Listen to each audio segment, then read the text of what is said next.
Hey guys, welcome to the inaugural episode of, we're not really sure what we're going to call this. We kind of had Keepin' It Kayfabe thrown out there, but that's already a name. It's kind of taken or whatever. So, I don't know, Damien made a kind of a joke while we were setting up here that the low budget podcast. So, maybe that's what we'll roll with. Working title. So, the low budget wrestling podcast. Here we go. I'm Jeff. This is my brother Damien. We really just wanted to produce something. When we sit and we watch wrestling, specifically All Elite Wrestling, AEW, we talk while we're watching, and we always come up with these funny ideas. Where we think we're going, where we think they're going with the show, and sometimes we're right, sometimes we're wrong, and we're like, man, that was gold. We should be recording this. So here we are. We're finally getting together. We're going to record it. One of the questions I kind of had for us was, what do we want to do with this podcast? Like, what were you kind of thinking? What do you want to get out of this show? I'm thinking it's more of just a different perspective than what's out there. I think, like you said earlier, doing what we do when we watch wrestling and kind of recording it for others to hear. I think that conversation that we have is not currently out there right now, and sometimes it's serious and sometimes it's not. But yeah, it's usually pretty funny stuff. Yeah. So I think anybody listening out there will enjoy it. Yeah, one of my perspectives of the whole thing is, wrestling is such a unique community, but the wrestling fan is not really heard. Wrestling fans listen to podcasts like Talk is Jericho, Jim Cornette, 83 Weeks with Bischoff and Conrad. Those are all people that are in the business, and they have that behind the scenes kind of a perspective of the wrestling business. And I've never wrestled. I've been watching it since I was 8 years old, but and I just don't think that fan perspective is out there right now. At least not at a level that I was able to find, anyways. So, when I was thinking about this in my head, one of the kind of taglines that I came up with was a wrestling podcast for fans by fans. And that's kind of where that keeping it kayfabe name was, because I really want to look at the business as a fan. Like, this is what I saw. This is what I liked. This is what I didn't like. I don't want to get into the dirt sheets or the rumor mills or anything like that. So, yeah, that's basically what I want to accomplish out of everything. Absolutely, yeah. So, this is just a dry run. This is just a test run for us. This is the first time we've ever attempted to do something like this. So for now, I'm just going to upload this onto YouTube, for now. It sounds like, as we were talking, it'll probably be, watch Dynamite on Wednesday, watch it on Tuesday, AEW Dark, and then record on maybe a Saturday afternoon or whatever, upload on Sunday. So, but we'll keep you posted once we get a couple going and a couple under our belt, and we'll establish a schedule from there. Sounds probably the best way to do it. But anyways, for today on this test run, I really just wanted to take a look back at 2019. It was kind of the year of AEW. They were in the headlines pretty much all year, right from day one. So, I kind of tagged this section of the podcast called From All In to All Out, because really, All In wasn't an AEW event, but I mean, it was an AEW event by all accounts of the word. And then we'll get into catching up on Dynamite. We'll just quickly run through, what we've enjoyed about Dynamite over the last 4 or 5 months, since October, since it started. Then we'll get into the actual superstars themselves and who we're really digging and who we think could probably work on some stuff and whatnot. And, just some overall impressions of AEW over the year altogether. And I know I'm really excited about what they're doing. It's something new. It's something different. And so sounds good. Let's get into it. So, a look back at AEW in 2019, from All In to All Out. And that's where we're going to start. All In, Sears Center, Chicago, Illinois. It was September 1st, 2018. I just wanted to discuss the grand importance of this event to the wrestling business. What are your thoughts on that? I think the biggest thing importance wise was the fact that there was something else to watch, because there was just, it's like going to an ice cream shop and there's one flavor of ice cream and that's the only thing you can order, and you can get it soft, you can get it hard, but it's still just the only flavor. I mean, what's that other promotion called, NXT or something like that? Like, that one's pretty good, but that's just the sprinkles that are on the vanilla ice cream. Oh, right. It's vanilla. Yeah. I was thinking chocolate, but no, I think that's vanilla ice cream, and NXT's just the sprinkles, that make it a little fancier. Yeah, I think it's really just doing something else, and from what we've seen so far, I'm sure we'll probably get into it, but like, just seeing blood in the ring, it's not like it hasn't been done before, but it hasn't been done in a long time. Well, so it just adds a different. Yeah, the vanilla ice cream promotion, as it's now referred to, they outlawed blood for so long, and superstars were actually getting in trouble for blading, and it was it doesn't need to happen every match. That's not what we're saying, but it is nice to see. It always adds that extra element to it, and I agree with you. Like, it was just something totally different.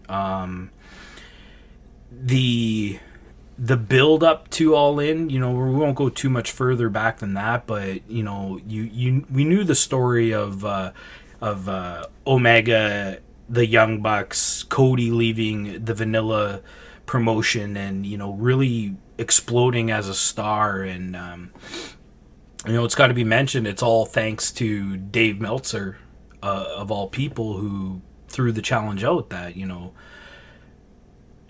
a company outside of WWE will not put 10,000 seats in an arena, and Cody took that to heart. He knew they had the backing there from the fans, and they did it. They blew it out of the water. It was such a great show. Like I said, it was Cody, it was the Young Bucks. They had all their friends there: Omega, Hangman, Joey Janela. It's the first time we saw MJF. It's the first time I ever saw MJF. He was in that very first match on the show. And I just think, it was just an all-out, no pun intended, it was an all-out great show. Do you remember any of your favorite spots from that show? Well, if I remember correctly, I missed part of the beginning of it. That was Double or Nothing. Was it? Okay. Yeah. Oh man, then I'm not sure I remember. I feel like I'm remembering that one more than. Well, what? Yeah, do you got the matches? I don't, but okay. I can pull it up for All In. What was yours? Maybe it'll crank up my memory. Right. So, like, my favorite moment of the show was the death match, the hardcore match between Joey Janela and Hangman Page. They had worked up a little story through being the Elite, and they had that. It was a ladder match, I believe, or they had the ladders out there. That's all I remember. And Hangman giving the dead eye to Joey Janela off the ladder through that table. That was just one of the most extreme things I've seen in a long time, and that whole match altogether was really good. Does that spark any memories for you? Kind of. I remember at the beginning there. You know, when we used to watch the Vanilla promotion, and it was like, once every 4 months we'd have that moment where we'd be like, right. But I feel like the oh my god, holy shit moment. Yeah. The slow neck turn. Did they just do that? Yeah. And yeah, with this show, that was almost the whole show. It was just like jaw on the floor all night long. So let's just run over the match card real quick. We had SCU. They defeated the Briscoes in a tag match, straight up tag match. Chico El Luchador, also known as Flip Gordon. Oh yeah, that was the Battle Royal. Winner got on to All In. And Flip was trying his hardest to get on the card on being the Elite the whole time, and he disguised himself in a mask and won the Battle Royal. That's right, I remember that. We got Matt Cross defeats MJF. Christopher Daniels defeats Stephen Amell in Stephen Amell's professional wrestling debut. Tessa Blanchard defeats Britt Baker, Chelsea Green, and Madison Rayne in a Fatal 4-Way match. Cody defeats Nick Aldis for the NWA 10 Pounds of Gold Championship. Hangman Page defeated Joey Janela, which I just went through. Jay Lethal with Lanny Poffo defeats Flip Gordon in the ROH World Championship match. We have Kenny Omega defeated Pentagon. Okada defeats Marty Scurll, and the Golden Elite, which is Kota Ibushi, Matt and Nick Jackson, defeats Bandito, Rey Fenix, and Rey Mysterio. So, then those. Yeah, so I'll have to be honest. I remember very little of any of these matches. Well, this is almost 2 years ago. I'm like, so. Nick Aldis? I don't even remember him. I know who he is, but I don't remember him being there. I would have remembered Penelope Ford, please. But the ones that really stuck out were, it was the first time I seen Penta, and just the costume and everything. I was just like, wow, this is different. And the match went way different than kind of anything I seen. And then when I saw Rey Fenix, it was just like, yeah, like we'll talk about Rey later. Yeah, but, for sure. Obviously the Lucha Brothers we're talking about there in AEW. Another thing that sparked up is this was the Omega Pentagon match, is when Jericho dressed up in Pentagon's costume there and attacks Kenny Omega and challenges him to a match on the Jericho Cruise that was happening that year, which was a big deal. No one thought Jericho was going to be there. It was the first time Jericho worked for a promotion outside of the vanilla promotion in the United States. So it was actually a big deal that had happened. And huge pop. Yeah, huge pop. I mean, Jericho likes to think it was a surprise, but I mean, we all saw your tattoo, bud. The Canadians knew it was you. Yeah. But, all right, well, let's move on. So that was All In. I have down here November 5th, 2018. There's trademarks filed in Jacksonville, Florida. There's still no words about who is filing these trademarks, but, AEW is trademarked, All Elite Wrestling is trademarked, All Out, Double or Nothing, and a lot of other titles and names or brands that we know now, but they were all filed and trademarked November 5th. I remember a lot of rumors around this time, around Canadian Thanksgiving, American Thanksgiving, that it was JR and Chris Jericho that were rumored to be starting this new promotion, which, it's funny to think that they're both in AEW now, but that they were rumored to be the the minds behind it, and it's just kind of that was out there. Obviously, I don't remember these rumors, but I mean, at least they picked some better things to trademark than like road stop and roadblock, speed bump, fast lane. Yeah, They got the vanilla promotion was going to traffic school. I think that some of the writers were going to traffic school, and they're like, "Man, these names are awesome." yeah. But again, that's when you ruin the ice cream with strawberry syrup instead of chocolate syrup, right? Yeah. So Absolutely. So moving on, we got January 1st, 2019, an episode of Being the Elite. This is the episode where it's Cody, the Young Bucks, and Hangman Page. They're standing outside of the Tokyo Dome. Wrestle Kingdom's about to happen on January 4th.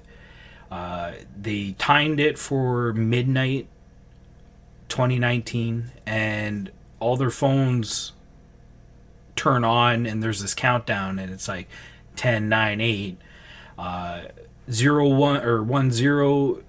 The AEW logo pops up on their phones, and they act confused, and they're like, "Oh, what's this?" And they all start high-fiving and whatnot.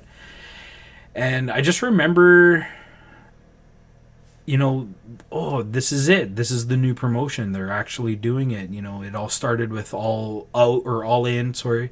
And we've wanted these guys to do something like this, start a new promotion, because we were only ever watching them in New Japan. Very rare case that we would catch a Ring of Honor episode with them on it.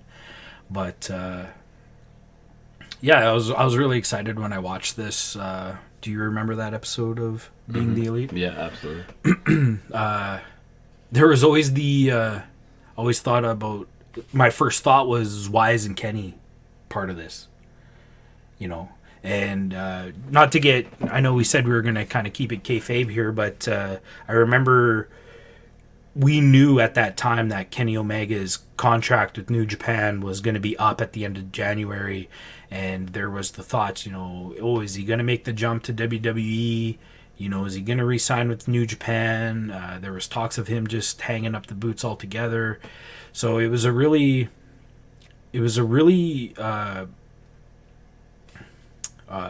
don't know what the word I'm looking for here is, but it was a moment that you were like, oh, wow, maybe he really is going to go to the vanilla promotion and go for the money, so to speak. And it was, I just remember it being a month of, what is he going to do? What is he going to do? Yeah, and you're thinking, based on history, that he'll go there, and like he'll probably be awesome, but his career will probably end. It'll plateau, like everybody else that is left there. AJ Styles comes to mind. He made the jump to the big leads, so to speak, and yeah, and then he had a chance to bring it back. I mean, I haven't watched in a long time, but the faction just hasn't. Like, it should be the biggest thing there. It should not. Yeah. I agree. So again, at the end of that episode of Being the Elite, as we were talking about, as it trails off at the end, SCU pick up their phones and they have a countdown too. So that was big news. Moving on, there was January 2nd. It was the very next day. The official announcements of All Elite Wrestling they come out in an official capacity. Cody, the Young Bucks, officially signed with AEW, ink to paper. This is where we found out about Tony Khan, the money, the backer, however you want to put it. His family owns the Jacksonville Jaguars and Fulham FC of the English Premier League. So right away, like, they're automatically the richest promotion in wrestling promotion in the world. They have way more money than the other guys. So chocolate ice cream, but I mean, it hasn't seemed that way. Well, like, they're really not. They could be really flaunting it, and they're not. That's true. That's true. Yeah, they are keeping it reeled back a little bit. Cody and the Young Bucks are also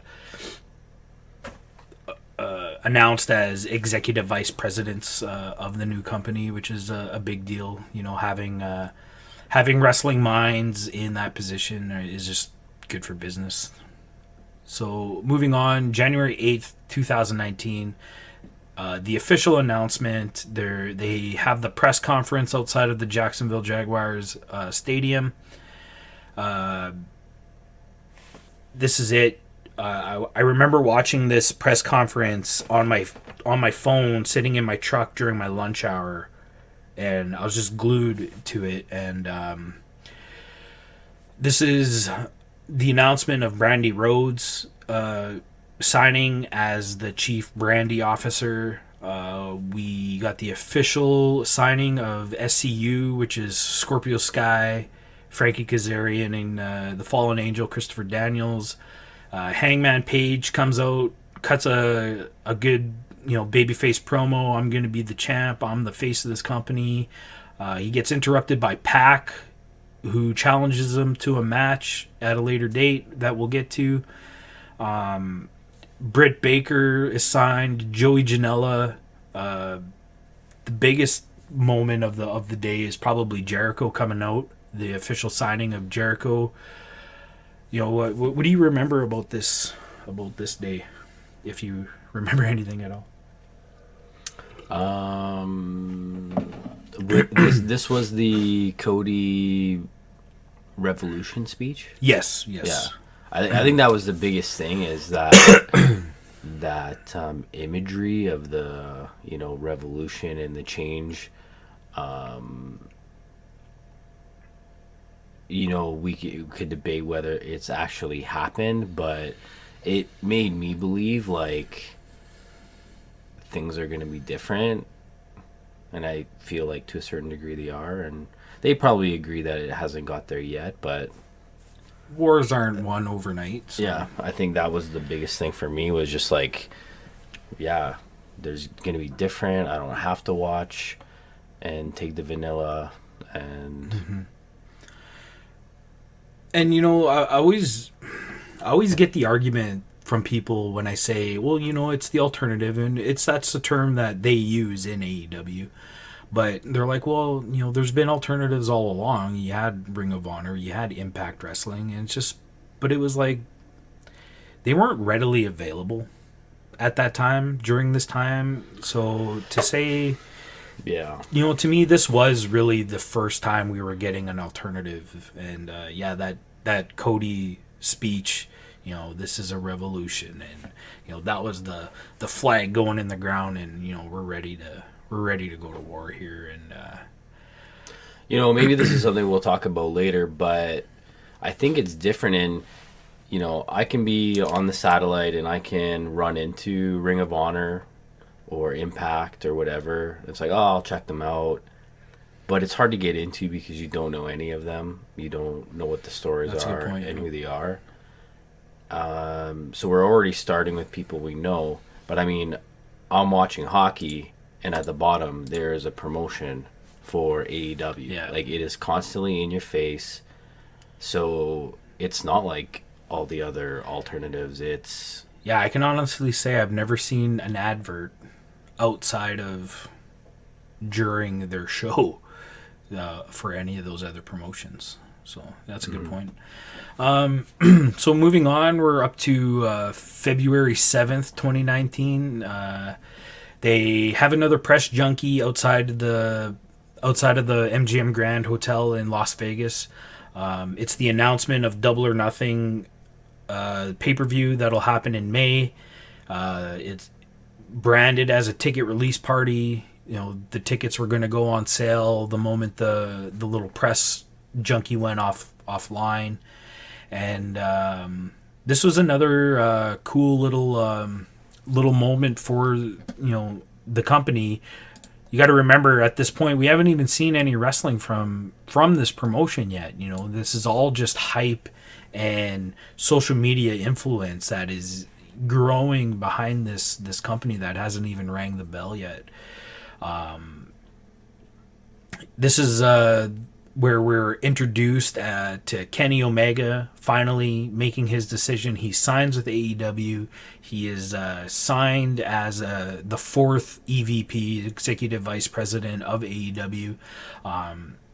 It was really no surprise. You know, if we're being honest, there was always that chance that he might re-sign with New Japan. He is a very loyal person, as we've grown to know, but he chose to be loyal to his friends that were starting this company, and you know, it just made me think it was almost just good writing. You know, this is almost their first storyline, and they haven't even wrestled a match yet, but they did it so well. How, you know, Kenny lost his phone on being the elite. The countdown was there, but no one sees it, and you know, that's just good story writing. Do you remember that? Yeah, absolutely. And and I think those best stories are when it's like, well, I'm pretty sure this is going to happen, but you always have that little doubt, like they could flip it somewhere else. So yeah, for sure. So yeah, Kenny Omega gets introduced. The Lucha Brothers are also introduced as a signed tag team. The Young Bucks come out and they make the proclamation that AEW is going to be focusing on the tag team division. They want the tag team division to be, you know, a focal point of the show, and excuse me, a focal point of the show, and that it was going to be the best tag division in the world. And you know, we'll get into it later on, but I agree, it's one of the best tag team divisions out there right now. there's not even a comparison, I feel. When you look at the Vanilla promotion, they are constantly putting the titles on made tag teams. You know, like I believe Seth Rollins and Buddy Murphy are the tag champions right now in WWE. Like, why are two single wrestlers always the tag champs? To me, that's just a slap in the face to actual tag teams like the Revival, or, you know, Right, because they take somebody who was, you know, the top baby face who's on the decline because they push somebody else. So that person needs to kind of stay in the limelight. So they, you know, slap an IC title or, you know, typically title, a tag title. Yeah. I mean, we've seen it before, years before. Like, Austin and Undertaker were tag champs for a little while. You know, like, what is that tag team? Like, Yeah. To me, that's a slap in the face. The Rock and Mick Foley. Yeah, for sure. Yeah. So with the signing of the Lucha Brothers, we have the announcement of the partnership that'll happen with the Mexican Lucha Libre promotion AAA, which is a big deal. And we saw that, you know, the Young Bucks were going down to AAA, and they actually won the titles that we'll get into here right away. Jericho also comes out on this night to interrupt Omega, and they have a face-off, and there's a big pull apart, which was a really cool moment, which sets up the main event for the upcoming pay-per-view that was announced, Double or Nothing. Let's just get right into that. So May 25th, 2019, Double or Nothing in Las Vegas at the MGM Grand Garden Arena. I'm just gonna rip through the match card here real quick. We had the buy-in, the pre-show, Casino Battle Royale, which was won by Hangman Page. Should mention really quick that the match was supposed to be Hangman versus Pac. We're not. I'm still not sure what happened there, but Pac had to pull out of the Double or Nothing match. Hangman was kind of left hanging on that one. So they did a little 20-minute match over at Dragon Gate, which is the promotion that Pac was working for. They had a 20-minute time limit draw. So we got to see the match. AEW posted that match on their YouTube channel at the time, so we all got to see it. It was a really good match. I remember it was a hard hitting match, and Hangman started. He was selling a leg injury, like he did a flip outside of the ring and tweaked his knee, so he was selling that knee injury. Coming into this battle royal, he was the 21st man, the Joker, and he comes out limping and just starts clotheslining guys right side and center. It was a good spot. So the winner of the battle royal was going to get a future title shot against the winner of Omega Jericho at the end of the night, but we'll get to that. And was that not the start of Cowboy shit? Did he not do that promo after that? It might have been after that. Yeah, it might have been after that. I think that was a Being the Elite thing. Maybe. I can't remember. Oh, yeah. I can't remember. But yeah, I mean, that is Cowboy. Because that was a big moment for his character. I think is he had like his first catchphrase. Yeah, and it's still going on now. You got to remember, like, I mean, we're getting out of the kayfabe here, but this guy was a high school teacher. You know, months before this, you know, he signs the paper, he can finally quit his job and focus on wrestling. But like, this guy was wrestling matches in between semesters. Like, it's crazy that you know, where he's come and how far he's come since then. Moving on in the match card, we got Kip Sabian versus Sammy Guevara. It was a solid singles match. It was the first singles match of AEW, which was a big deal. Kip Sabian, we've seen a couple times from, you know, his work in New Japan. It's the first time I ever saw Sammy Guevara, though, and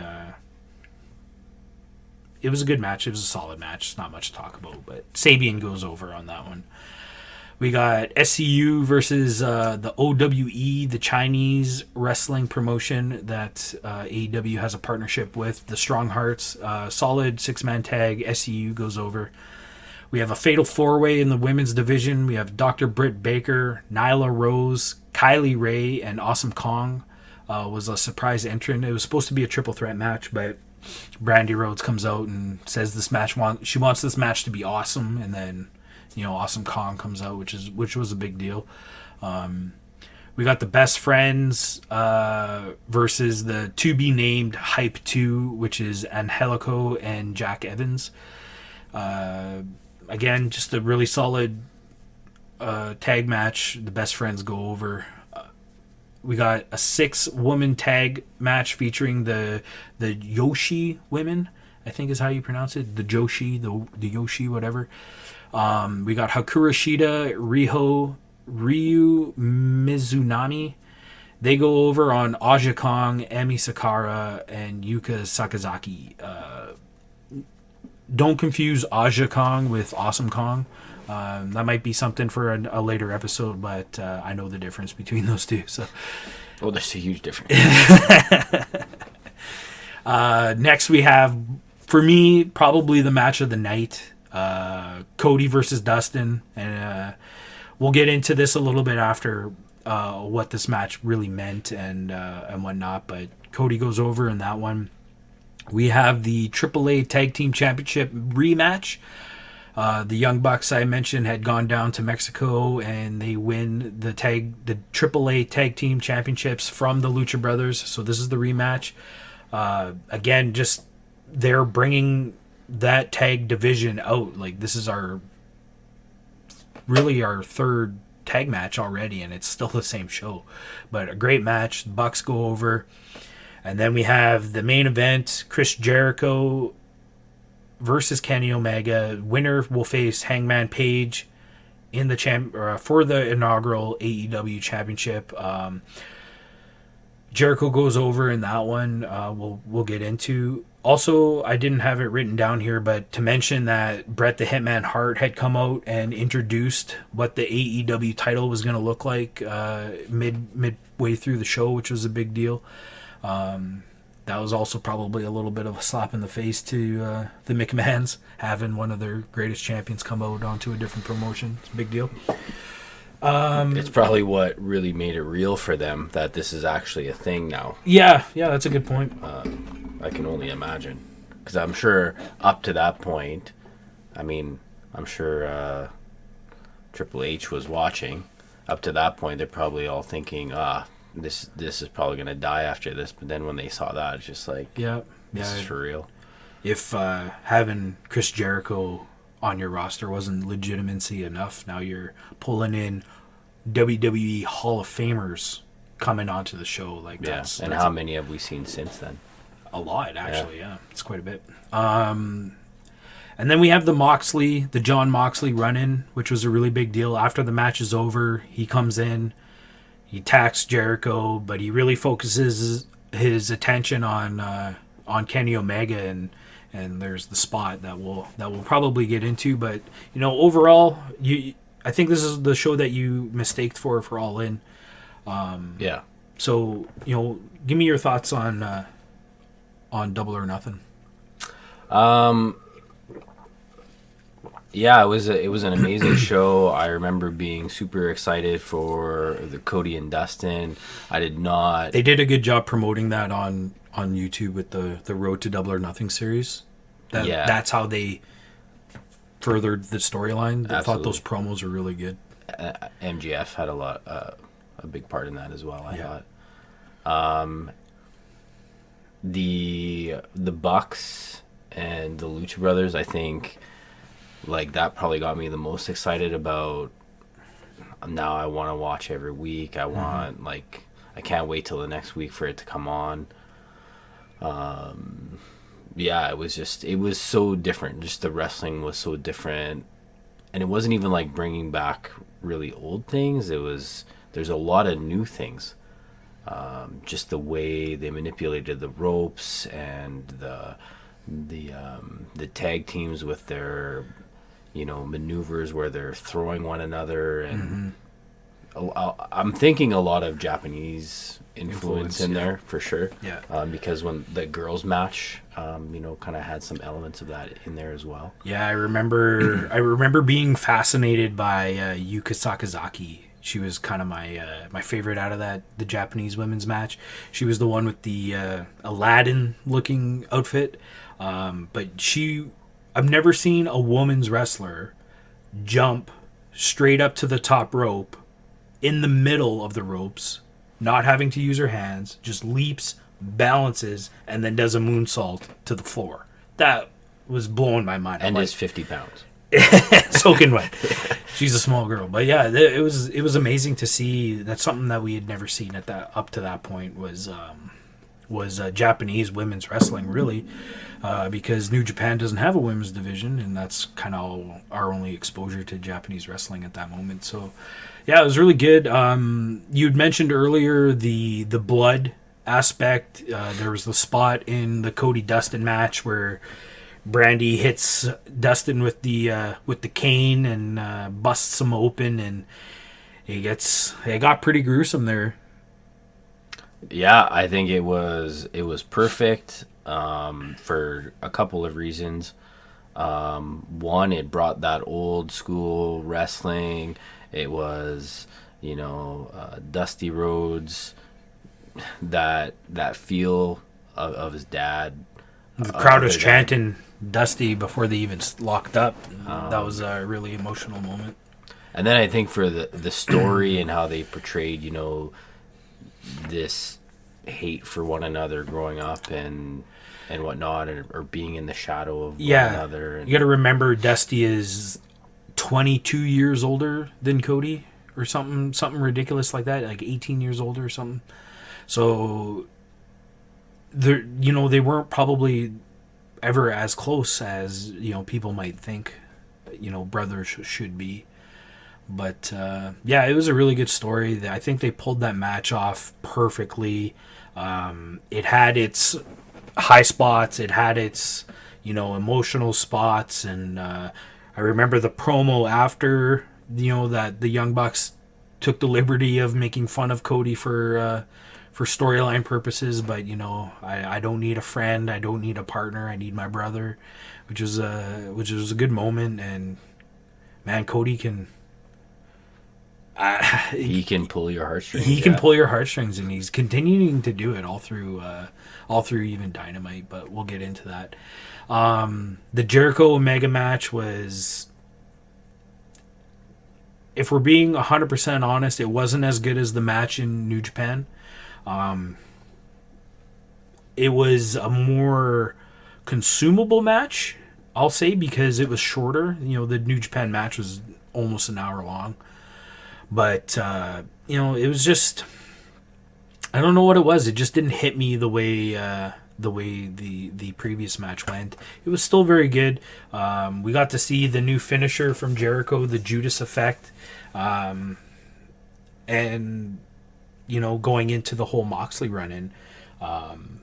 Again, that was one of those moments where you thought it was going to happen. You were pretty sure it was going to happen, but you were still friggin' surprised when it did happen. And, I just remember the crowd going nuts, and the cameras are still on Jericho, Because I can't even remember. Did music? There was no music. There was Okay. no music. I think Judas was still playing. Jericho was just celebrating his win. Kenny's on the ground selling, and all of a sudden the crowd goes freaking wild, and you're wondering, like, Jericho was kind of the heel in this match. Like, why are they cheering so hard? And then the spotlight goes up to the crowd. The camera pans out, and you just knew right away, like, who else comes out of the crowd, right? That's Dean Ambrose, formerly Dean Ambrose, John Moxley coming out, and I popped hard. I remember I popped hard. I think I jumped off the couch and did a little lap around your living room. Yeah. It's happening. Yeah. Yeah, it was awesome. He comes down to the ring. There's that moment where he's just doing his Dean Ambrose thing, and Jericho turns around and, what the are you doing here? And it was so perfectly done. And then he focuses in on Kenny Omega, takes him up to the ramp, beating him through the crowd, takes him up onto the chip stack stage prop, and gives him the paradigm shift. And that starts a really good rivalry going into the rest of the summer. Biggest takeaways from the show? No, I think we hit them all. I agree with you that I was really looking forward to Jericho Kenny, but yeah, I guess sometimes it just doesn't go. But I wouldn't even put them past them to be like, what, the big part of this is Mox. So, we're not gonna do anything super crazy. We're gonna keep it right, and then that will be the big spot when he comes in. Yeah, it was a great way to end the show. Great show. It was one of my favorite pay-per-views of all time at that point. It was really good. So moving on, we got June 29th, 2019, the Fyter Fest, Daytona Beach, Florida at the Ocean Center. This was Kenny Omega's kind of thumbprint. As you know, he's a very avid gamer and has a really good relationship with CEO, the gaming company. They hold that conference every year, and so he decided, hey, let's have a wrestling show. We'll bring AEW and we'll coincide it. So that's basically what this is. Just to quickly run through the match card. On the buy-in, we had the Best Friends defeating SoCal Uncensored, SCU, and Private Party in a triple threat match. Ali defeats Leva Bates. Michael Nakazawa defeats Alex Jabali. Jabali is the CEO of CEO, if you want to say it that way. It was his... I think he had a match before he was supposed to have against Michael Nakazawa, but it hurt his leg or something like that. So this was kind of the redemption, his wrestling debut. It was not a good match. It was The crowd was into it. Well, it was a gaming crowd, that's for sure. Yeah, but they were doing goofy spots like the Lego instead of the tax, and because it was a hardcore match, right? So it was a goofy match. It did its purpose for the show, that's for sure. Getting into the main card, we have Shima, which is one of the Chinese wrestlers from the Strong Hearts, from the Chinese promotion. He goes over on Christopher Daniels. Riho defeats Yuka Sakazaki and Nyla Rose in a triple threat match. This is where Riho is really being displayed as the the top Japanese women's wrestler. For her to go over on a fellow country woman and the Beast Nyla Rose, which is probably bigger than both those girls put together. It was a big deal. It got a lot of momentum behind her. Hangman Page defeats Jimmy Havoc and Jungle Boy. And MJF. That must have been a fatal 4-way match. I didn't have that written down. Cody.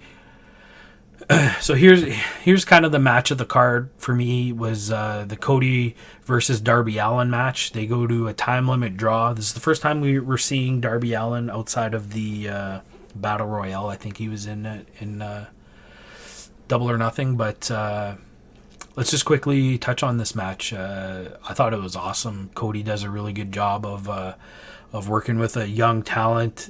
Darby Allin's only 20-something years old.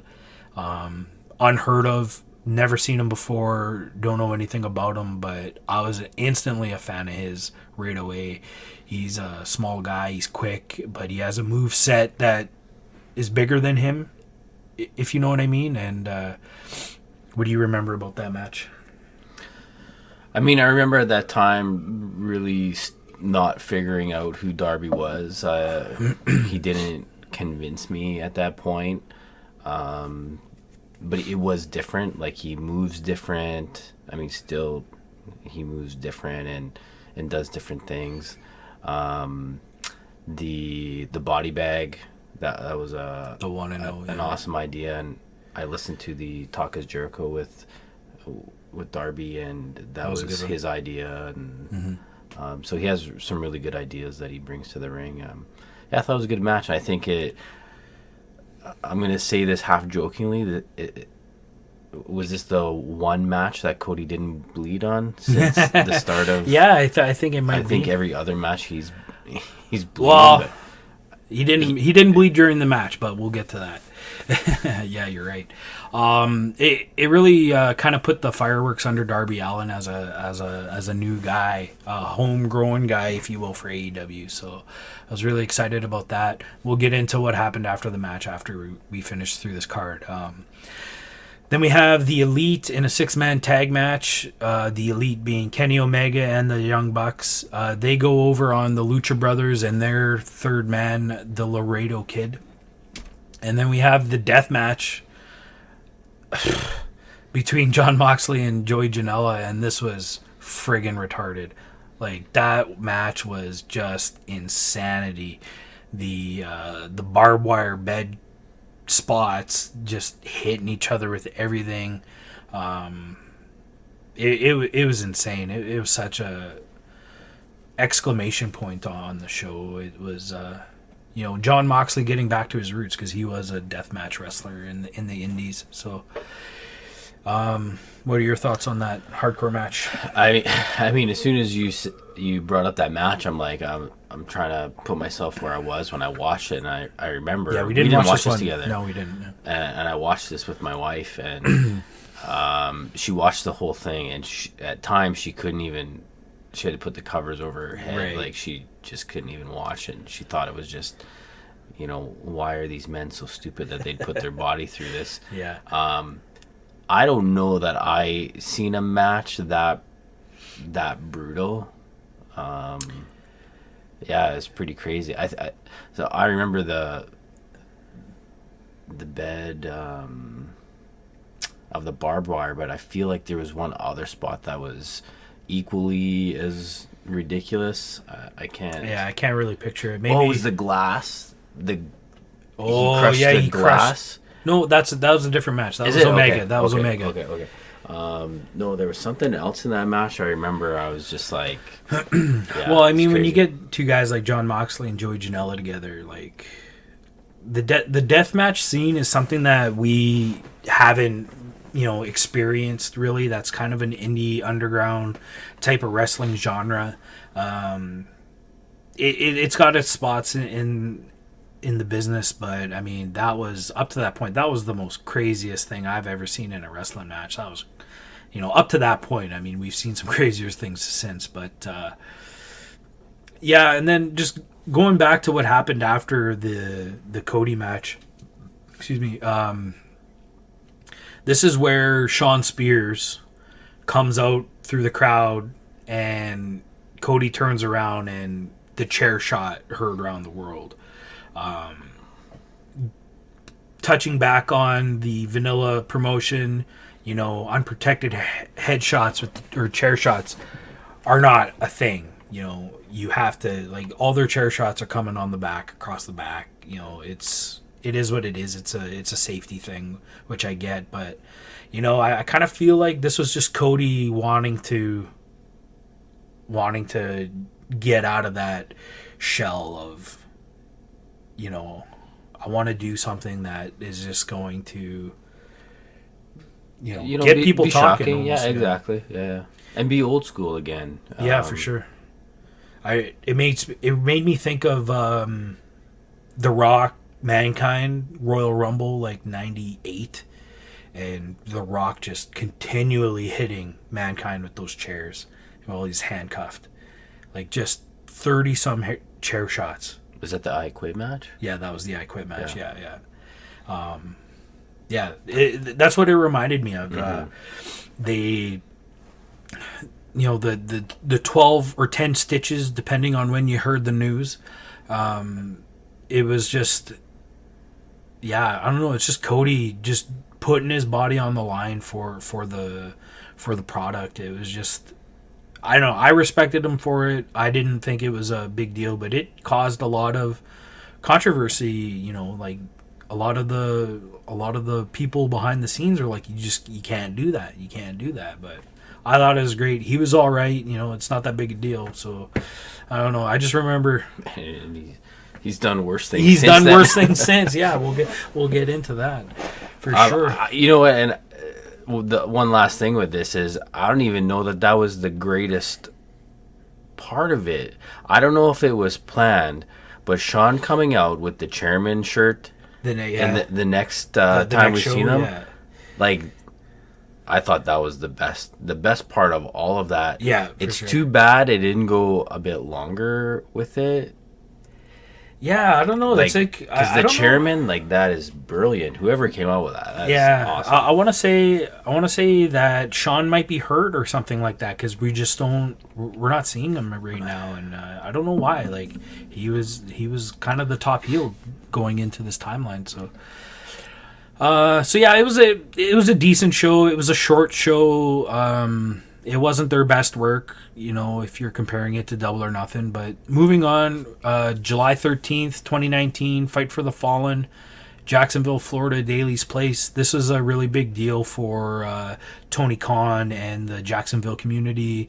They were donating a percentage of the ticket sales to their local gun violence charity or whatever you want to call it. So really good, coming from a good place. Getting into the match card, we have Sonny Kiss defeating Peter Avalon, Bae Priestley, and Shoko Nakajima.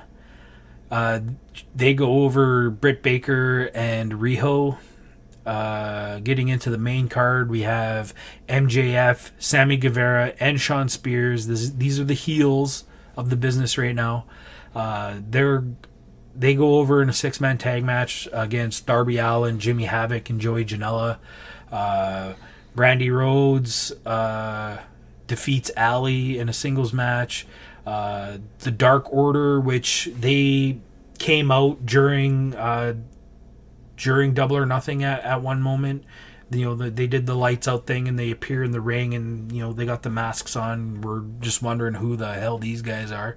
So they have their match debut, defeating the Hype 2 and basically Jurassic Express. They weren't called Jurassic Express yet, but that was a three-way tag match. The winner was going to have a match at All Out against another tag team to be named. for a bye in the tag team tournament. So the Dark Order wins that one. We have Hangman Page versus Kip Sabian. Hangman Page goes over. At this point, we know that Hangman Page is wrestling Jericho at All Out for the inaugural AEW Championship. Jericho comes out as one of the Dark Order minions, whatever you want to call them. I can't remember what they're referred to as, but Jericho comes out dressed up. This time he's covering up the tattoos. It was a legitimate surprise, but he pulls the mask off, and you're like, "Oh yeah, that makes sense." And he attacks Hangman Page, and we get into the Lucha Brothers going over on SCU. This was another solid tag team match. At the end of this match, the Lucha Brothers bring the ladder in, and they make the challenge for All Out that they want to have the ladder match for the AAA Tag Team Championship again, and we're going to see that match next month in this timeline. Kenny Omega has a solid singles match against Shima. I felt like this match went a little too long. It was not the greatest match. It wasn't Kenny's greatest display, but I mean, solid singles match. Just a straightforward one fall match. And then this was the Kenny finally, he was on a losing streak. Yeah. Kenny wasn't winning in AEW. I felt like the announcers were pushing that, and yeah. And then we get into the main event. The Young Bucks, they defeat the Brotherhood, Cody and Dustin Rhodes. This was the promo at Double or Nothing that Cody made us all cry on, and I need my brother. So that was the challenge against the Young Bucks, and this was match of the night for me. It was really good. Again, I think we saw Cody bleed, if I'm not mistaken. Yeah. Pretty sure he's bled every match. Yeah, so it was a good match. There's really not much to talk about this pay-per-view. It was just a good match card. It was for a good cause, and I think they just knocked it out of the park. They did their job. So let's just. I think for me, the Lucha Brother match with SCU was probably my match of the night. Yeah, it was a good. And then I think at the end, when the Elite did their sort of thank you to the crowd, then Kenny not doing the bang, you just see kind of what a class act everybody is, and for sure. When you're putting on a show to fight gun violence, doing a finger gun gesture is probably not the smartest idea. So what did he go boing instead of bang or something like that? Yeah. It was a funny moment, and the crowd got behind it and did it with them, so it was all good. So let's move on to the end of the summer pay-per-views, because that's all it's been for AEW up to this point. We still don't have a weekly show at this point. So August 31st, exactly 1 year removed from All In, which I thought was just marketing genius. All Out, Chicago, Illinois, at the Sears Center, the same building that they did All In at. And this show just blew my mind. This was All In times 2. It was everything we wanted it to be. Let's just get into the match card. The buy-in, we had the Casino Battle Royale for the women this time. The winner of the Battle Royale was going to get a shot at the inaugural AEW Women's Championship on the very first episode of Dynamite, which was announced earlier. I think it was the week before All Out that it was the official announcement that AEW Dynamite was going to be on Wednesdays on TNT. So we knew that was coming, and the winner of this Battle Royale was going to get a shot at that championship on that first episode. Nyla Rose ends up winning this Battle Royal. It was right down to her and Britt Baker. Going back to Fight for the Fallen, Bae Priestley kicked Britt in the head and gave her a concussion. So there was a little storyline brewing with them, and Britt eliminates Bae Priestley, and then Priestley kind of distracts Britt, and Nyla gets the win, and it was just progressing that storyline, which is really good. We have Private Party in a tag match versus the Hype 2.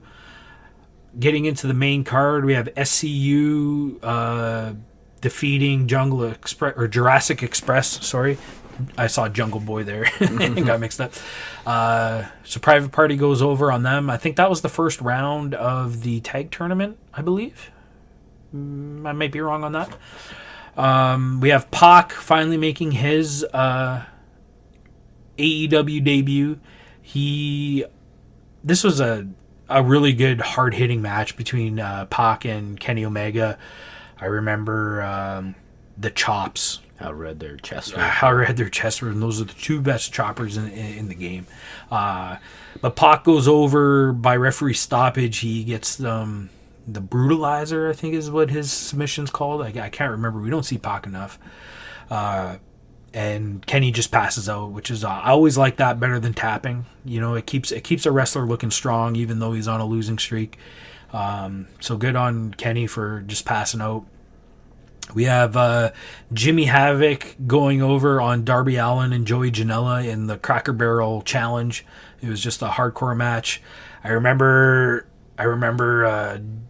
Joey and Darby putting the tacks in Jimmy's mouth and then duct taping his mouth as he's handcuffed to the chair. Man, sometimes I just swallow my saliva weird by accident and choke. Like, I couldn't imagine having tacks in my mouth the whole time. That was a wild match. Original, original. Yeah, I've never seen that. This was the big coffin drop off the top rope through the barrel on the stairs. Like, my gut just sank just thinking about that again. That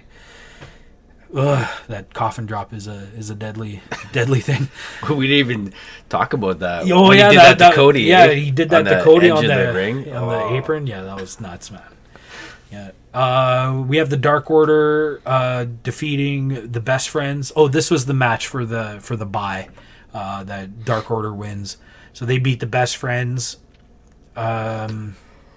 We have Riho versus Hakura Shida. The winner of this match will face Nyla Rose on that first episode of Dynamite. We see Riho go over again, just solidifying the push that she's getting from the AEW brass. Cody's getting his redemption match against Shawn Spears in the build-up to All Out, the Road to All Out series that Cody and the Nightmare Family were doing. They did a good job of building this rivalry with Shawn Spears, solidifying the friendship between Cody and MJF. The introduction of Tully Blanchard as Shawn's confidant or coach, personal advisor, whatever you want to call it. They did a really good job putting this story together. This was also the one where they teased right at the end, MGF. Yeah, so after Cody wins his match, I think, did MJF take the chair away from Shawn or something like that? So he had it in his hand, and he looked down, and then he looked at the Cody. Crowd's cheering. The crowd wanted it. I know. I was like, no, it's too soon. It's too soon. Like, I just knew it's coming. It's coming. We all knew it was coming, but it wasn't the time. So yeah, he put the chair down and gave his best friend a hug, and that was all good. We have the Lucha Brothers. Again, I just reading this match out, and the memories spark. We have the Lucha Brothers versus the Young Bucks in the, let's see if I can butcher this Spanish, Escalare de la Muerte. Not even close. Not even close. It's the ladder match of death, all right? Like, come on. This match was insane. I couldn't even tell you the spots, but I just remember people flying off of ladders. There was Canadian destroyers, off ladders, through ladders. Like, this was TLC 2000, amped up to 11. Even the wrestlers themselves and a lot of the talent backstage were saying like that was just insane. Like, you guys are stupid for doing that. It was an amazing match. It was the match of the night for me. What are your impressions? I think 40 minutes ago I just said, the first time I saw these guys, it was just like I didn't know wrestling could be this way. Yeah. And then you see this match and you're just like, I've never seen wrestling like this. And I think for me, it just, I'm so with the Lucha Brothers. I want to see them every night, and when they're on that night, like, I'm excited to see that match. I don't look away. You can't look away because you'll miss something. Yeah, for sure. Yeah. And they always have great stuff. And even watching this week, it's just like you're seeing new stuff that they're doing. Right. So yeah, it was very, very cool. They have a really unique connection with the American crowds, which I thought was surprising. Oh yeah, they're so over, man. They're so over. But they got the phrase, man. Which I still Mierto, don't. Yeah, Zero Mierto. Yeah. And they do it like 50 times a match. Like, the crowd, yeah, they're just so over. It happens 15 times before they even start the match. Yeah. Like, the bell rings and it's, in their face. Yeah. What I don't get is why Pentagon even wears the glove. Because the match hasn't started yet, and he's... Well, because that's why he wears it. Just so he can pull it off. Oh, man. It's just like, Rock, why even wearing elbow pads? Come on. And then we go into the main event. The Lucha Brothers go over on that match, and they win back their AAA tag team matches. But, again, insane ladder match. I suggest you go out and watch that. Try to find it somewhere. Maybe we could even do a live sit through and watch that match and comment on it. That might be an idea for a show. Sure. Yeah. Going into the main event, we have Jericho versus Hangman Page for the inaugural AEW Championship. This was a friggin' amazing match. I remember I was watching this with my buddies out at a buddy's house, and there was a big group of us there, and we were all just, you get into a group of people like that, and you're watching a show, and people are, usually talking with each other. There's always conversations going on, but when this match was on, we were all glued to the TV, and they did such a good job of, the psychology of what was going on. Every movement had a purpose, type of thing. You were starting to see more of that. More of that Painmaker character that Jericho was using in New Japan. He was really coming out, and just a hard-hitting, perfect championship match. What do you remember? I mean, I don't think... I thought when we saw Jericho for the first time in AEW that he wasn't the Jericho of old. Like, he's a bit slow or whatever. But I thought with this one, it's like he got his groove back. This was his best match so far up to this point, and a lot of it was. I remember a lot of it being kind of predictable. Like, I remember thinking, okay, he's got to go, and because they kept showing his Hangman's family, so I'm like, they got to go. He's got to do a spot with them. Yeah, for sure. I was hoping someone would hit Jericho or something like that.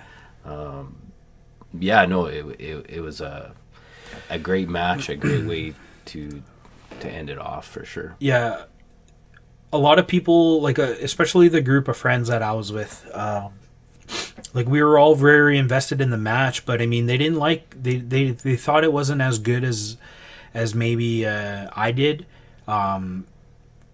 Mind you, we did just see the high spot match of the year in the tag match, the tag ladder match. So they were kind of more marking on that match. But Jericho said something on his podcast before that, the championship match doesn't necessarily have to be the best match. It doesn't have to be a high spot match.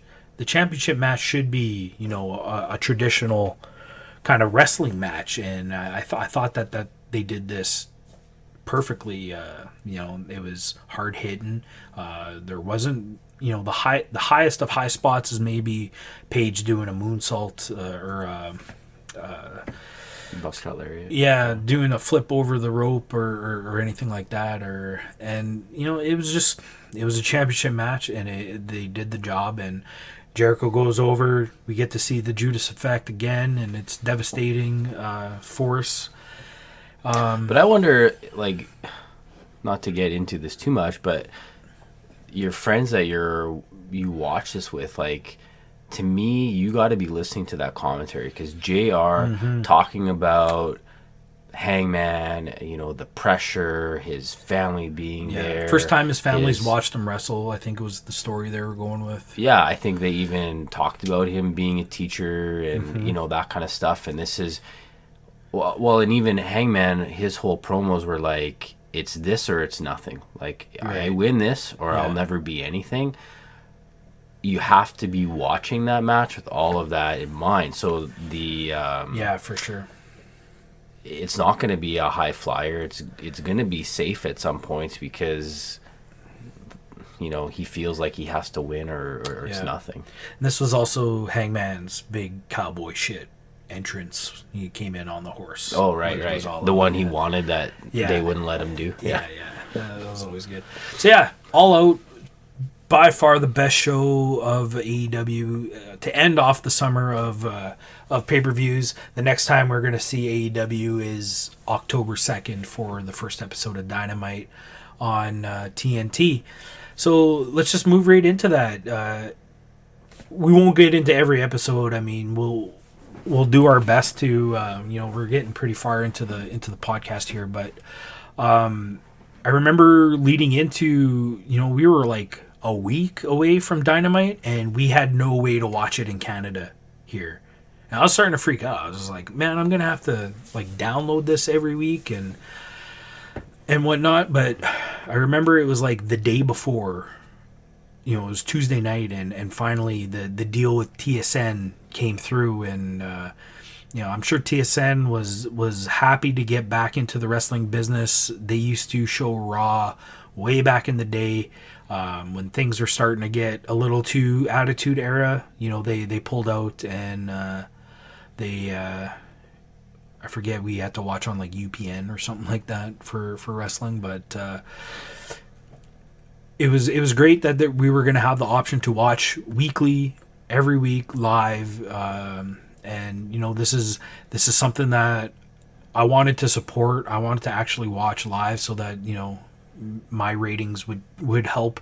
When we were watching the vanilla, we weren't watching live. We were waiting days later to watch, and I just really wanted to support this, so I wanted to be able to watch live on TV every week. I just remember. And 2 hours, the announcement that it was 2 hours, like, that was fantastic. Yeah, 3 hours is way too long for a wrestling show. That's not a pay-per-view. You know what I mean? Like, it's just. But so let's just really broad here. What are your impressions of the first few weeks of AEW Dynamite?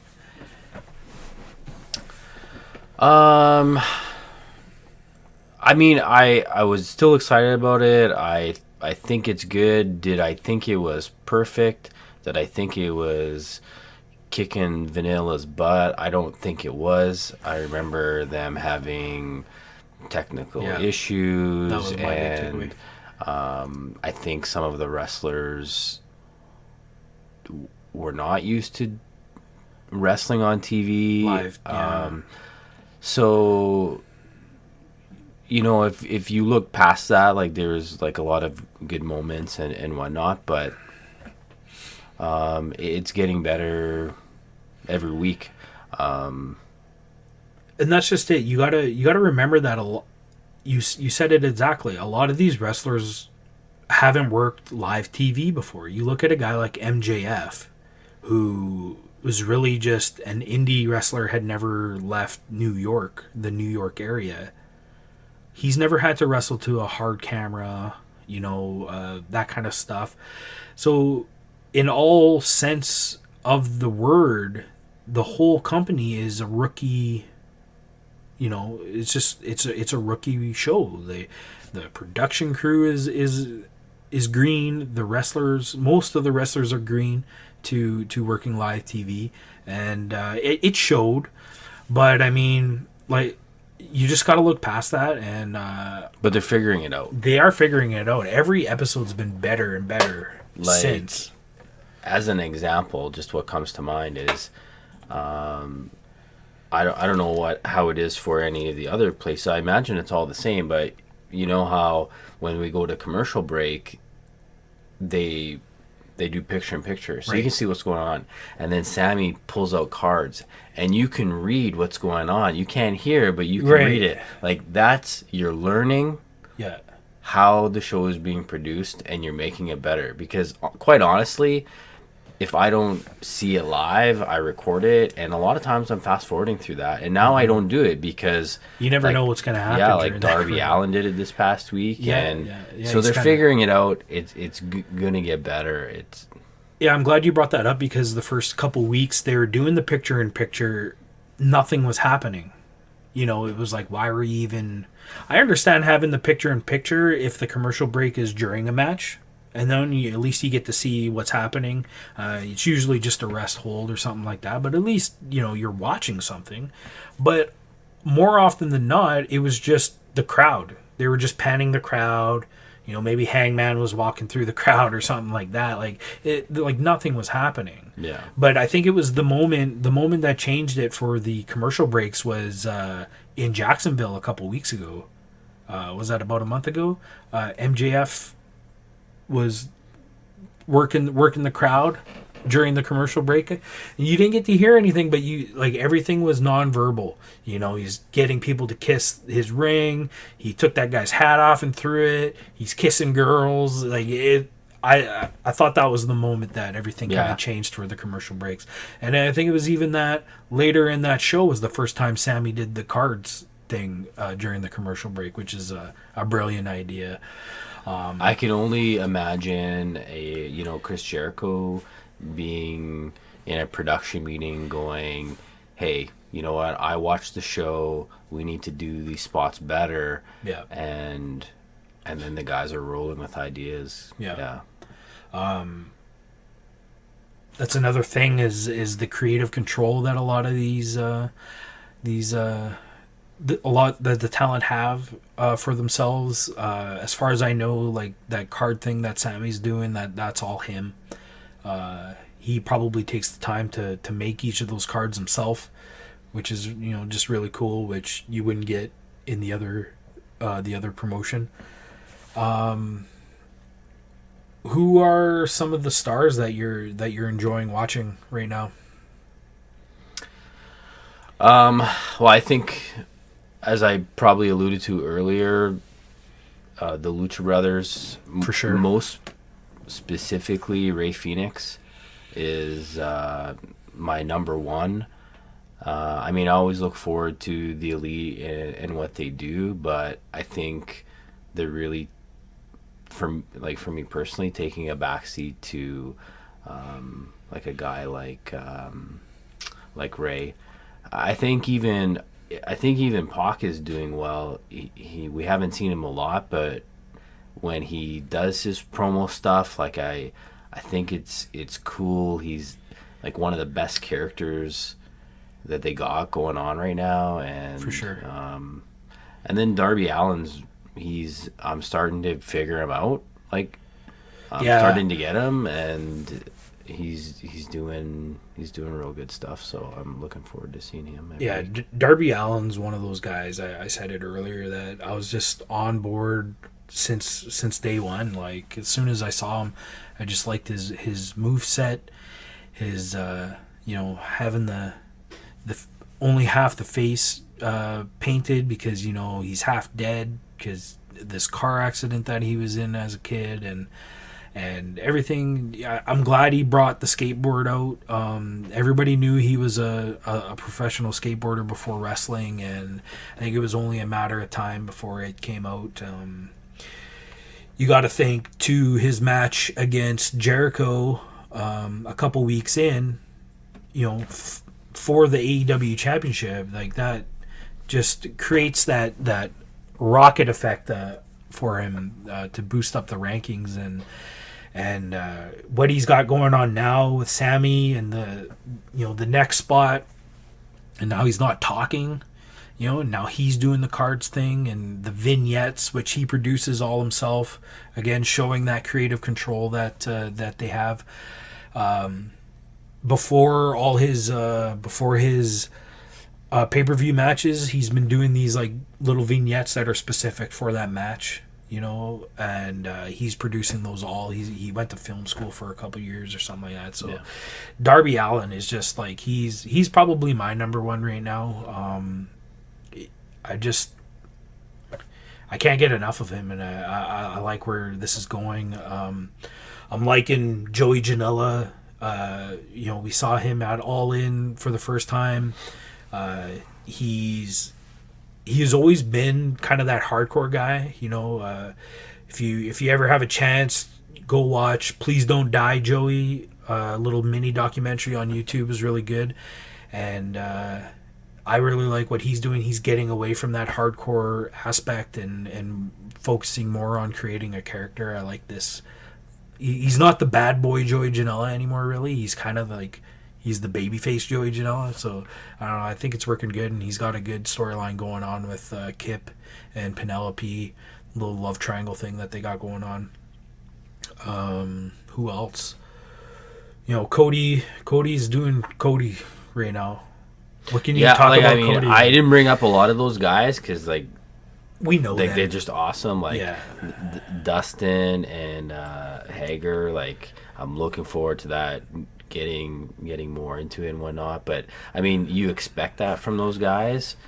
So I think it's the new guys that are really, bringing it up for me. I don't know what females I'm trying to think. Let's talk about the women's division first. I really like Nyla. To me, it's Riho. She did such a good job. For someone who doesn't speak English, if at all, there's a lot of times that Nakazawa was there to translate for her. But her just in-ring work is just super solid for such a small person. Britt Baker, if we could talk about for a second, her evolution, her transformation. She was kind of brought in the summer as, she was going to be the top babyface woman in the division, and it wasn't working. The crowd wasn't behind her, and now she's running this heel. I'm a doctor. I'm smarter than you. You need to take care of your teeth. Character and the work with being on Shivani all the time. And just the super backhanded remarks, the backhanded compliments that she gives Tony and JR, and she has the right heat right now. I think she has the most heat of anybody in the promotion so far. For sure. She has the biggest reactions. And you look at, she's getting booed and cackled and heckled when she's out there, but it's when I say it's the right kind of heat, it's not Roman Reigns heat where people just hate Roman Reigns because he's Roman Reigns. People hate Britt Baker because she is doing it right. It's just the right kind of heat. I was so impressed. The first time we saw it was on the Jericho Cruise episode, and she did the thing with Shivani, and Shivani, let's talk about Shivani for a second. His just reaction to the Starbucks comment, that was just, it was just gold. Yeah. And that promo, the promo that she was cutting wasn't very good on the cruise. And, they cut the commercial and they kind of interrupted it and whatnot. But the next week, she comes out on live and that promo was really good. And then she comes out the next week and it's just getting better and better and the heat is growing and growing. Britt Baker, by far the top heel in the company right now, which is amazing. Did you feel that maybe she didn't really know what she was gonna do. I wonder if that was it. Like she had the one, comment, but then she needed to follow it up, right? Right. And then it was just like it was kind of stumbling a bit, but It almost like she was just gonna go out there and wing it, and kind of, was just stumbled on her mind a little bit. But she came back the next couple weeks in a row, and she's been hitting it. oh, it was out of the park. Yeah. What else can we like? What are some of your favorite storylines that AEW's got going on right now? I think they're doing a really good job of creating a storyline and then following through with it, having an ending. For the short time that we've been watching, it's only been a few months, but to me, they're doing a solid job. What are your thoughts? I actually like when they go a little bit longer. So, this whole thing with the Hangman and the Elite, and is he in the Elite or not in the Elite? Yeah, this has been going on for a couple months. Yeah, I'm still not understanding the whole drinking thing. So I don't know if they're going to, like, part of me, it's gimmicky, right? Because now it's like people are bringing signs, take my beer, and then he's like asking for the beers. So it's a bit gimmicky, but like story-wise, are they going to say like this is why he's been doing it, or did I miss something? I just not figuring that part out right now. That's probably the best one for me. I'm just looking forward to like when it's gonna hit its it's gonna hit its climax, and then what's gonna come out of it. And I would like them to do something unpredictable. Like, obviously, Hangman is not going to be part of the Elite. That seems to be where it's going. I I would like a split, but I would like not that split. Like, somebody goes with him. Oh, you know what I mean? Yeah. Like, it's like, Kenny's like, okay, Hangman's my boy, and I'm going with him. Like, right, that kind of... Kenny's kind of in the middle right now, eh? Because the last few episodes, they've been having these run-ins with the Young Bucks, and Kenny's always just like, hey, like, let me talk to him, like let me talk to him. Like, that seems to be Kenny's position right now, and Hangman is almost already out of the Elite in his mind. It feels like. I'm liking the gimmicky, the drunk cowboy gimmick that he's got going on. It seems like it's all stemming from that loss to Chris Jericho at All Out. It's been growing since then. So that's like eight months in the works right now, and not that long, six months. I can't do math. One of the other storylines we got to mention is the Cody MJF saga. When you look at what happened at Full Gear in November, and the heel turn finally happened, the low blow and the little promo at the end, and we've been building to that over the last few months. That storyline is just hitting every mark on the mark. Like, it's just, somebody has really thought that story all the way through, point by point, and they're just executing it perfectly. I mean, when you get a performer like Cody, who is at the top of the game, like, that guy should be doing movies. Like, he really understands the acting aspect of everything, and he's just, I don't think that storyline works with anybody else. Yeah, no, I agree with that. And the storylines that are sprouting because of this Cody storyline. You got Dustin going off on his own thing. We saw the Nightmare Collective kind of rise up and fizzle out a little sooner than it probably wanted. But people, I think Awesome Kong has to go film the season 4 of Glow, and so they kicked her out on an episode of Dark, and now Brandy's not coming out as this voodoo character anymore. But I think they're doing a really good job. I'm entertained every episode. There's not I haven't had that moment where I was just like, I can fast forward through this one, or you know what I mean? Like, I'm gonna go get. Remember when we used Oh to God. have the vanilla show? Yeah. Oh, Roman Reigns is on. I'm gonna go take a shit or something. Like Yeah. God, like. But I haven't had that moment with Dynamite yet, and I'm really enjoying it. What are your thoughts on the commentary? How's the commentary been for you? I mean, I like it. I like where Excalibur, I think, is very knowledgeable, super professional. JR has the experience. He can talk a match. He's making some mistakes, but I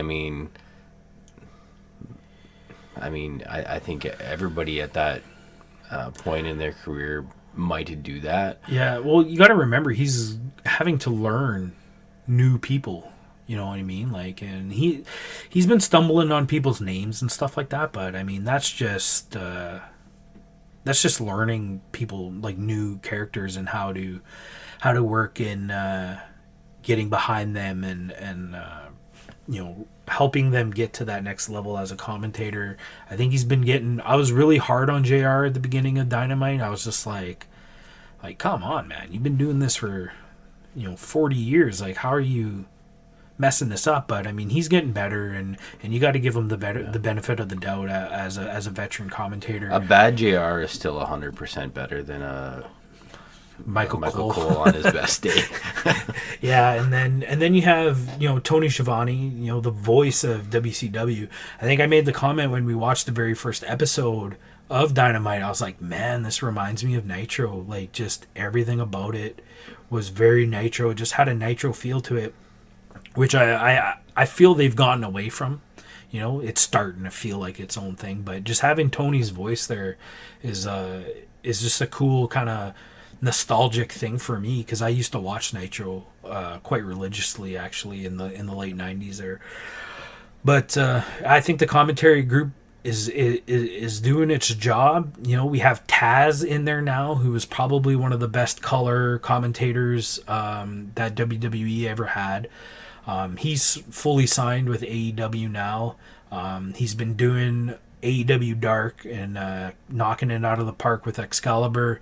I like the guest commentators that they've been bringing in, like Vicky Guerrero did an episode of Dark. They had the Memphis episode. I can't remember what that guy's name was, but a veteran commentator.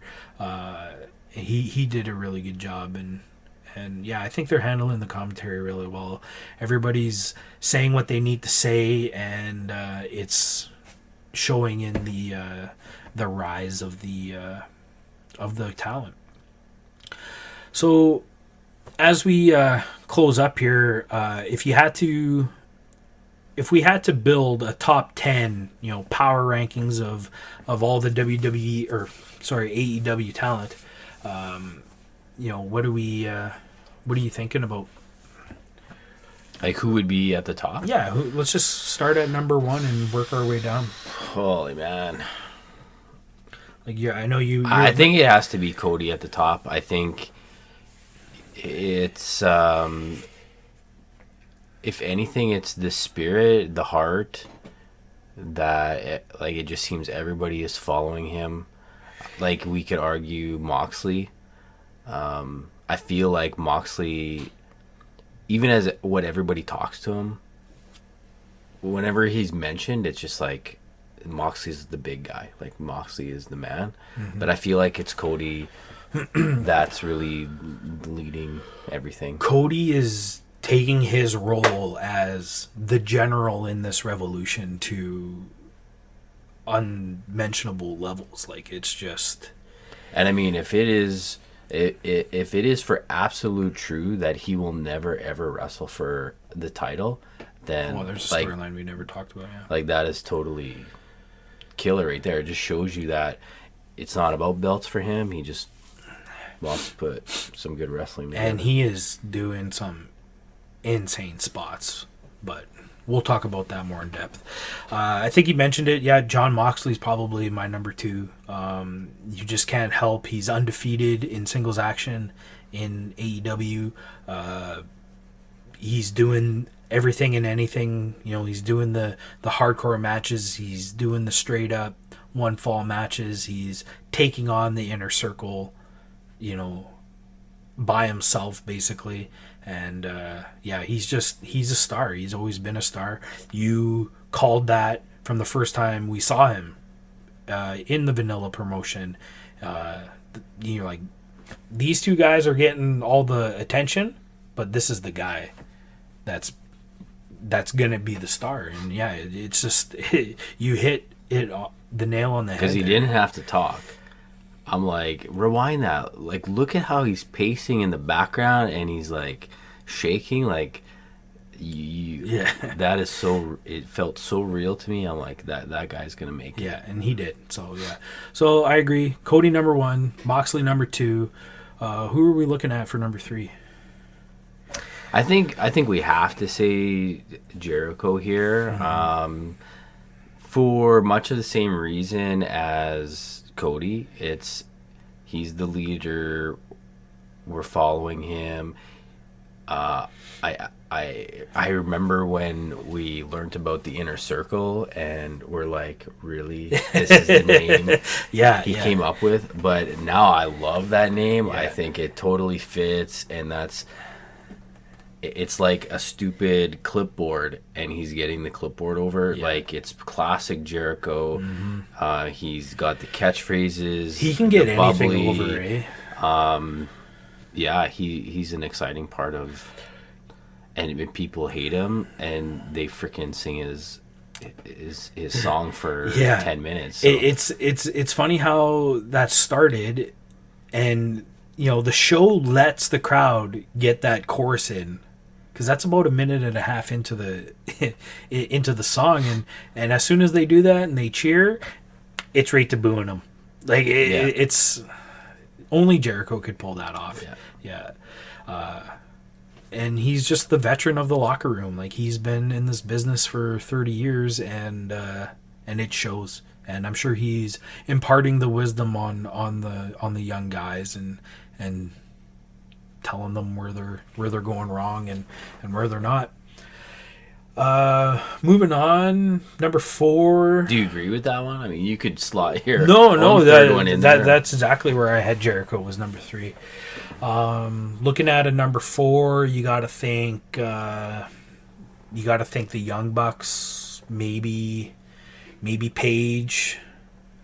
Any other names? Lucha Brothers.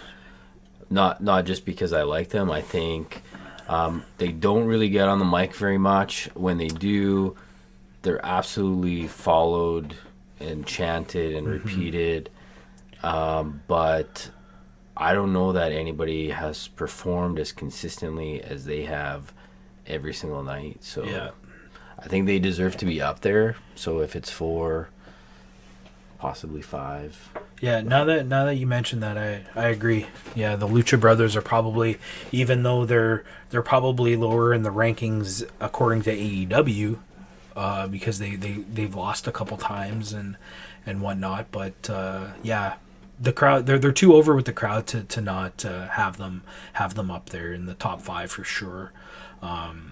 So yeah, let's say Lucha Brothers number 4. The Young Bucks are on a tear right now. Since Full Gear, they've been winning their tag matches. The only real loss they have was the 4-way or the 8-man tag when they tagged with Hangman and Omega.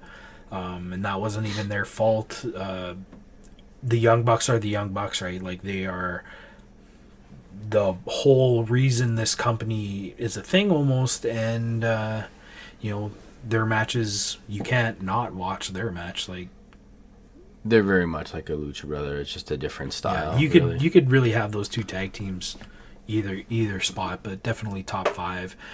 So, you know, you gotta say Hangman number 6, because he's the next kind of really over character going. He's got that drunken cowboy gimmick. It's working for him. The crowd's behind him, like you mentioned. The signs are in the crowd. I want Hangman to drink my beer. Like, dude, you're in the 18th row. Like, what do you do? It's not gonna happen, but you never know. He gets up there in the crowd sometimes. Yeah. So, Can you just pass this along, please? yeah. Who else? Who else are you liking? Um, I think one that comes to mind who's kind of a new, but I think Chris Statlander is. She's another one that people I think want to see. She gets a good reaction, but like her in wrestling, like that match she did in this last week was I thought Against really Shayna? top notch. Yeah.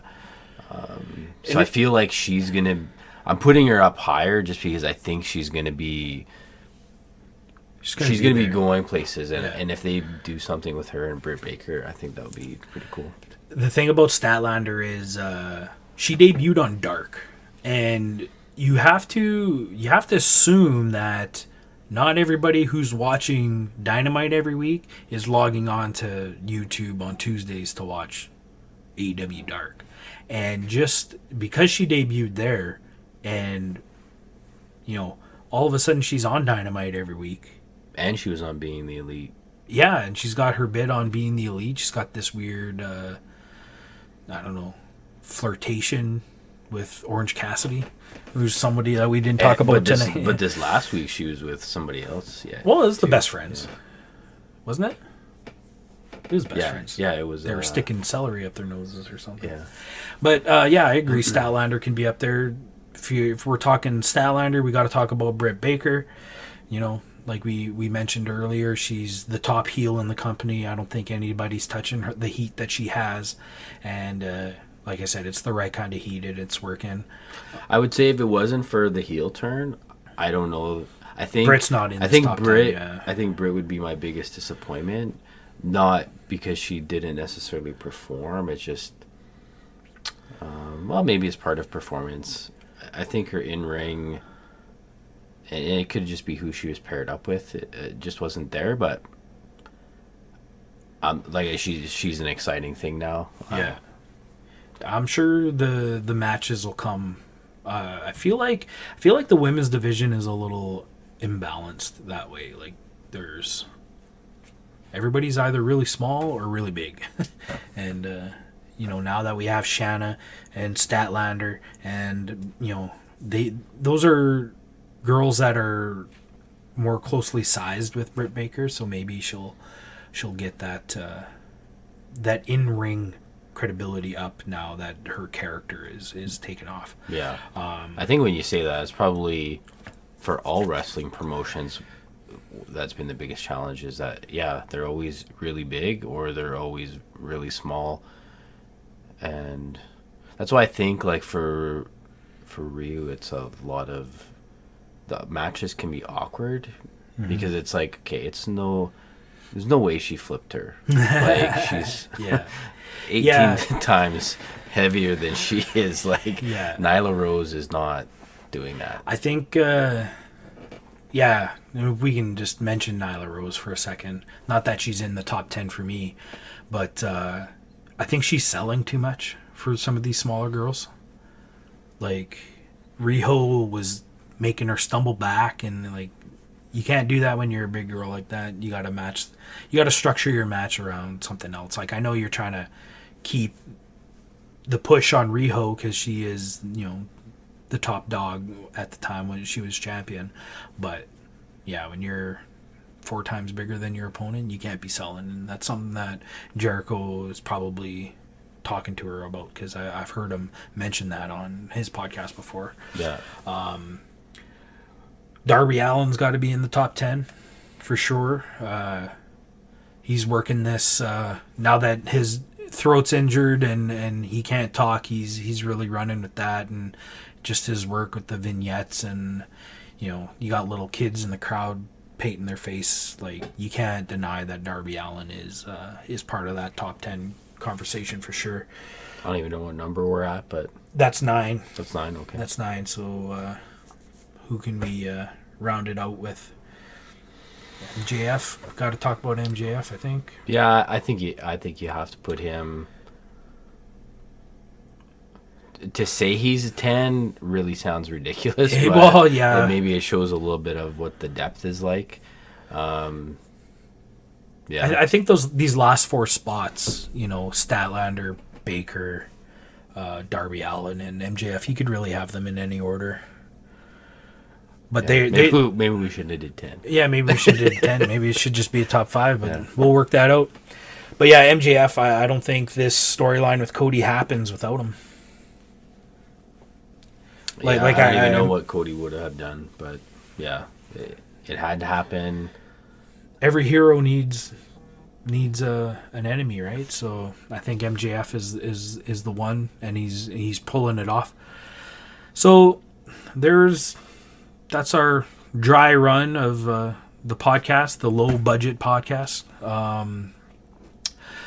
I think next, going forward, we're just going to be talking about the week before of AEW, talking about Dark, talking about Dynamite, and we'll go a lot more in depth, episode to episode, and talk about almost, every match, every spot, every segment, and really break it down. But thanks for listening if you watch this, and don't forget to like, subscribe, leave a comment below on what you thought, and we'll see you next time. You got any closing words?